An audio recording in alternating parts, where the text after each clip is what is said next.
No, that's what I would have done. That's exactly what I told her. I said, you're walking, I would have just left you down there somewhere. Call Billy, get a ride home.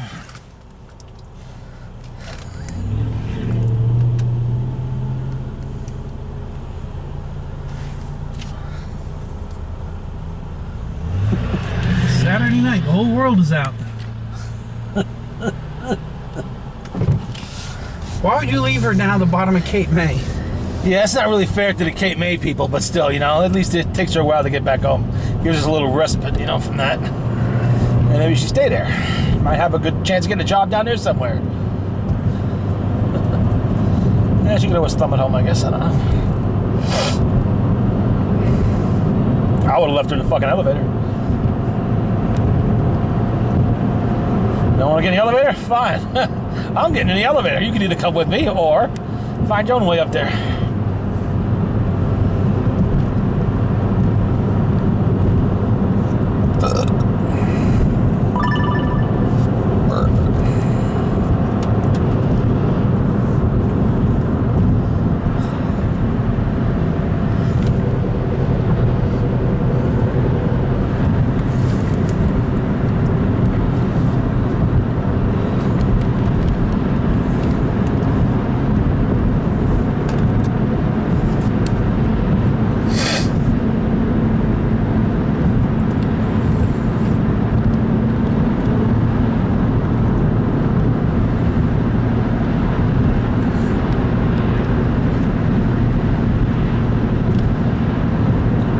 Mumble that she didn't like the elevators, you know.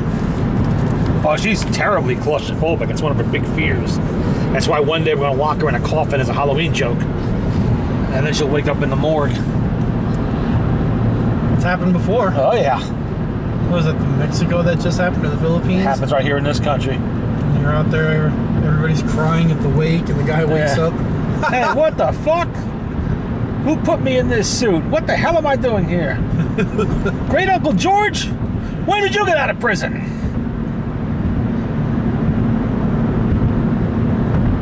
Why is everybody screaming and running? One of the original inventions, if you look it up, is a little pipe going down the coffin. That is actually something out of the Victorian era, when they were scared to death of being buried alive, basically, because it did happen. They were called the bell ringers. There was a pipe connected to the coffin. In that side, that pipe was a string. One end tied around the dead person's finger. The other end was on a bell sitting on top of the grave. The bell would sit there for a week, and somebody would be paid to listen for it, day and night. There's never been a recorded instance that I'm aware of where that bell actually did ring legitimately. I'm sure it happened a few false starts because bodies do move when they decay. Or wind, or birds, or other things might have done it, but yeah, that's what it was there for. This was for the wealthy, mind you, not for the ordinary people who could afford that shit. Then they would pull up the pipe, cut the string, take the bell away, and you'd be dead and buried.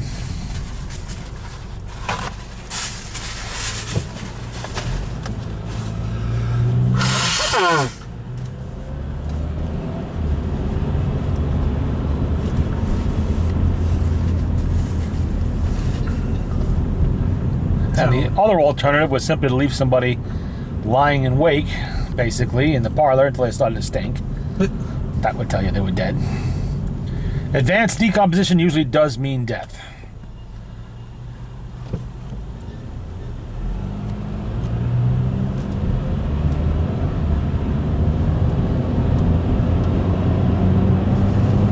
I forget the name of the disease, but there is a legitimate disease that actually does mimic death. And people, even in the modern era, have been fooled into thinking somebody had actually expired, but in fact they weren't. All right, go ahead and cut him open. The guy wakes up. I don't think it ever got to the point of autopsy, but I think it did get close. There was something I remember was on TV about a woman, happened to her 3 times. She had this disease, and she would basically just drop dead, but she wasn't dead. She was metabolic rate slow to almost nothing, no discernible heartbeat, no discernible respiration, but she's alive. Just unconscious. She's not actually conscious for this, but then she wakes up hours later, you know, on a morgue slab somewhere. This happened several times.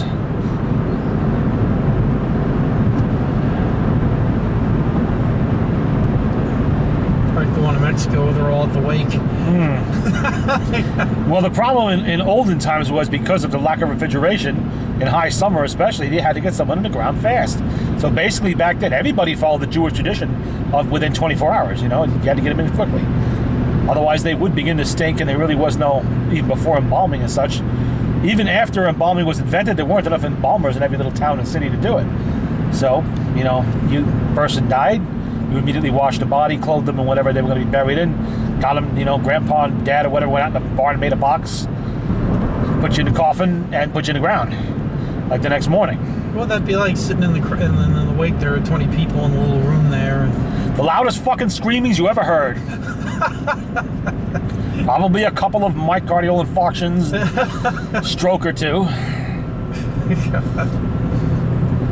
So I remember Mike's great line there at Willie's wake, right up there in front of the box, paying our respects to Willie.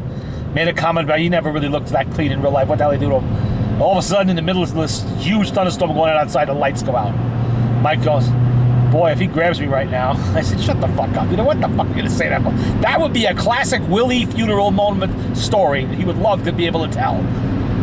Where would you be at this point? Clutching your chest, falling on the floor? I'd be busting my ass over the top of screaming people making for the exit, which I had memorized anyway, so. Yeah, I said, Willie, cut the shit.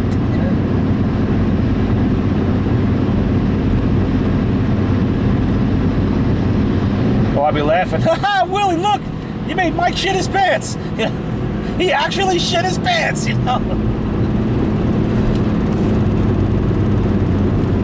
And he's screaming like a little... Wait a minute. Oh.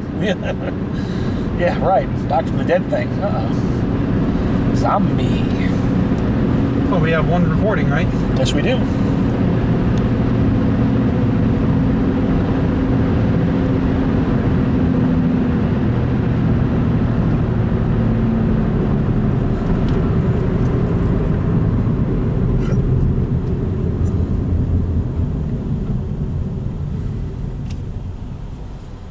GPS 8826.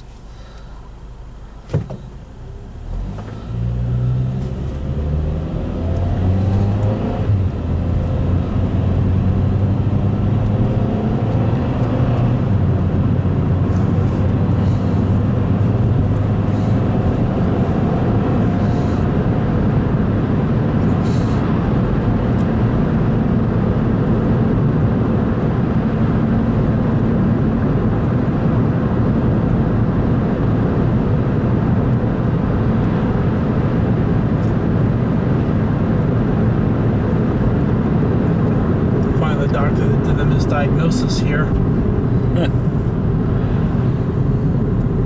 Usually emergency room physicians, such, paramedics.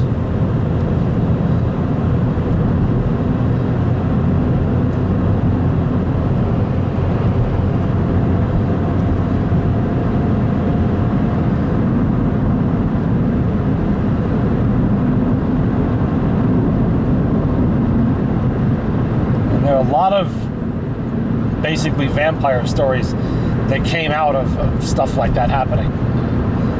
Extremely ignorant people not understanding what they're seeing. As far as they're concerned, that person was dead. Now they're alive again, or they're moving around. Obviously, they must be a vampire or some other supernatural creature, but they're not. They are the unfortunate victims of a misdiagnosis and a disease. Now they're going to be victimized again because here comes the family with stakes and hammers and rope, fire and tar and everything else. First, we're going to stake you through the heart, then we're going to set you on fire and burn you up.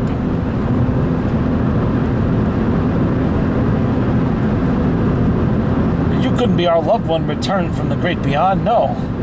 You're the devil. Evil. Demons must die. You're Dracula.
Yeah, this thing like shakes. Yeah, I feel it. Shakes near 80. Or see, it shakes at 80. See what I'm saying? Well, because at 80 you're pushing a car. That's why. I would expect it to do this at 80 miles an hour. This is an economy car made for commuting and shit. It's not a hot rod. It isn't meant for high. I mean, there's ways to make it handle high-speed performance better. You can ask the kids about that. They know it a lot better than I do. But it's not really a car designed for high speed and all that shit. It's not what it was intended for. Double nickel, parkway, that kind of shit. That's what a Civic is designed for.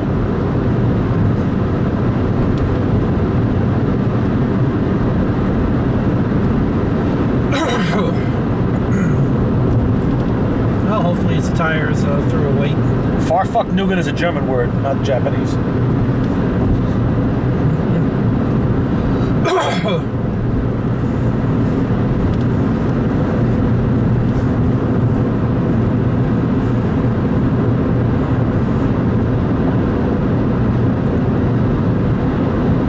It's a German word?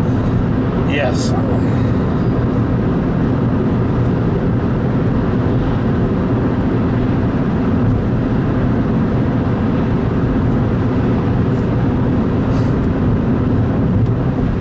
Sounds like something some black woman would name her kid.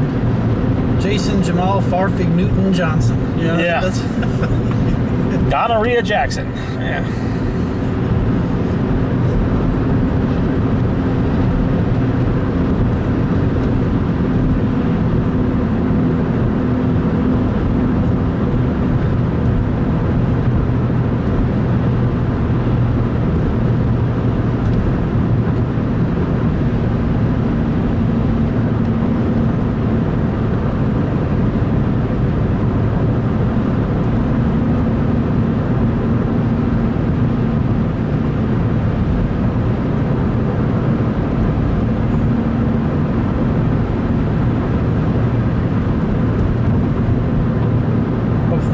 cops up here, Mike would text me and warn me. And ruin the video? Why would he do that? Although you'll be answering the phone right when the cop sees you to get the text warning you about this cops in the area. Yeah, that'll be a video, remember?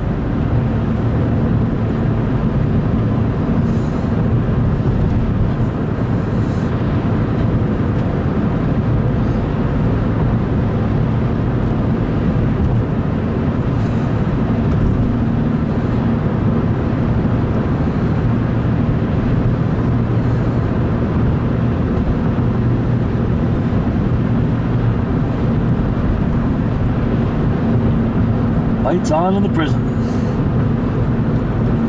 At least they made it look good on the outside somewhat. Too bad Colton had to take it over. Yeah.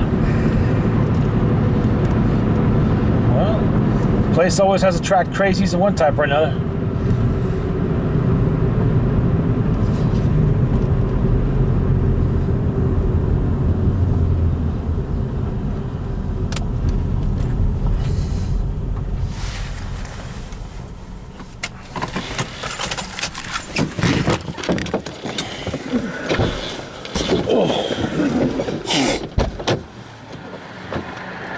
What's the matter?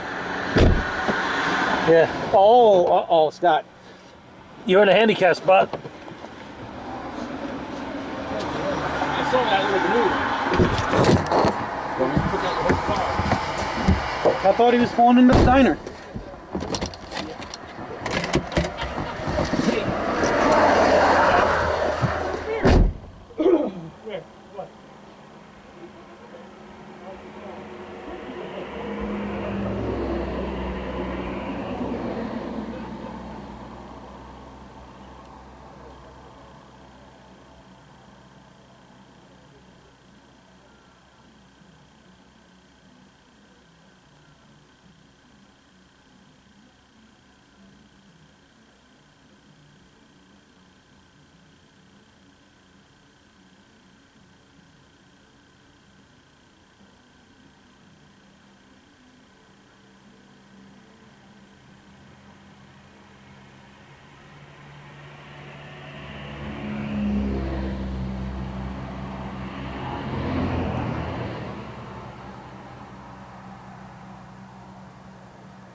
there?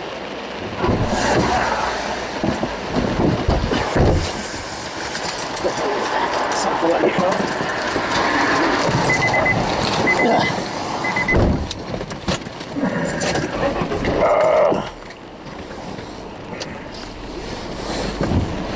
Yeah, Mike don't miss nothing, Scott. He knows what you did.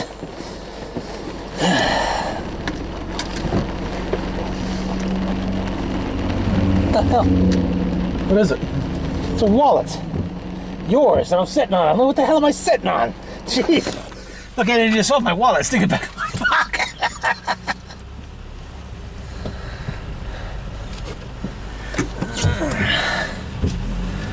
Dope.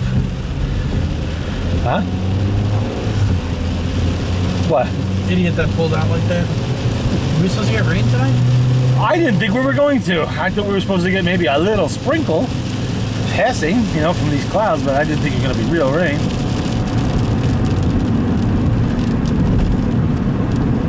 I guess it's over.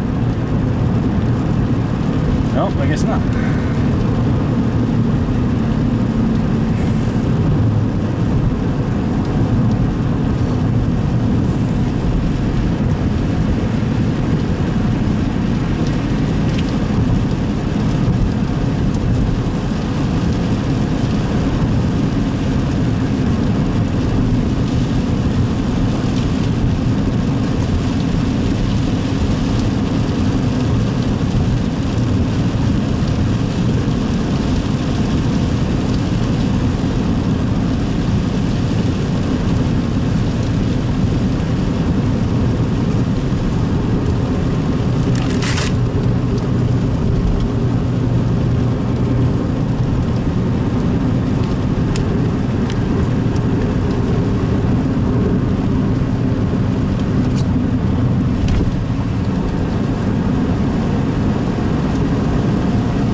Here we go.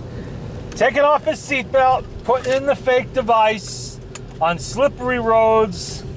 Well, 2 miles from mine. No, we're not. This is the bridge. This is not, Mike does not live, he's not a troll living under the bridge. We're not at Mike's house. We're a long way from Mike's house. There are no cops up here. Well, you better make sure you don't have an accident because it's going to be awful embarrassing for you.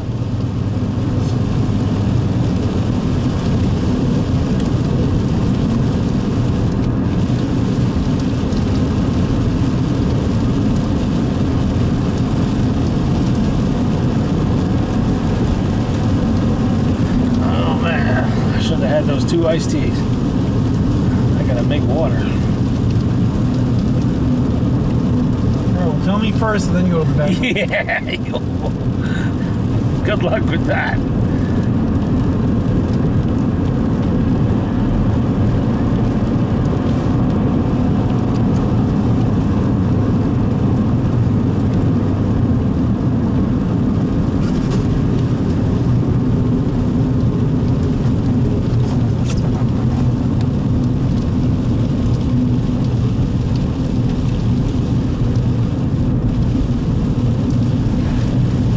The dangerous part is there are sometimes cops along this road, and they're coming at us. They got to see you not wearing a seatbelt. Instant ticket, right in Mike's driveway. Man, would that be embarrassing? Not only does my camera pick it up, but his do too.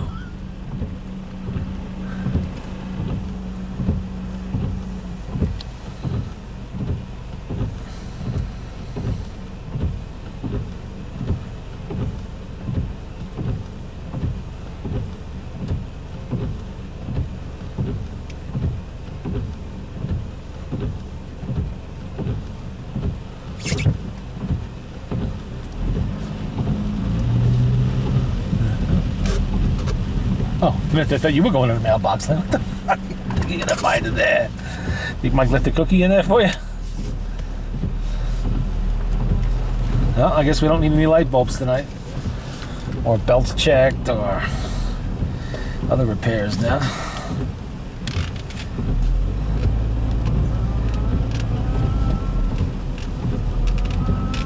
Nope, car's good. Crash!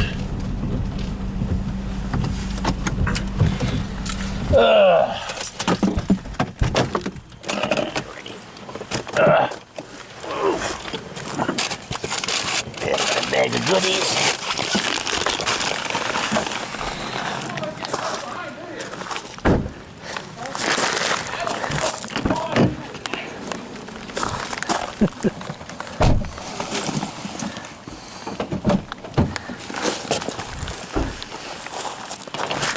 But I don't want to get left behind. I thought the truck was trying to get away from you. You were fucking catching me. Yeah, he was moving. I was fucking hauling. I was afraid I was gonna fucking slide into the fucking woods. Oh, poor kitty cat. Is he hiding? I want to get a picture of him in there. I want to get a picture when we get upstairs right now. You see the towel going like this. The towel. Oh, yeah.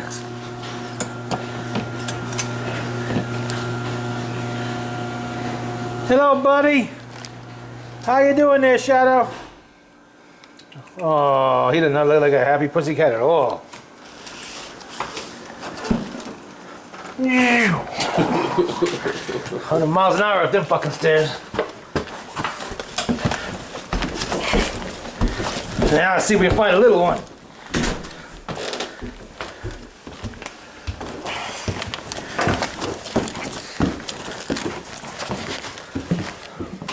There he is. Hey, buddy. That man's here again. You remember me? The one who got Mike to say yes and take you home? Oh, who are you hiding in there for? Huh? Who are you hiding in there for? Spikey Spike. I see you in there. Yeah. Oh. There's Spikey Spike. Lucky Spike. Buddy, how you doing, huh? How you doing? What happened?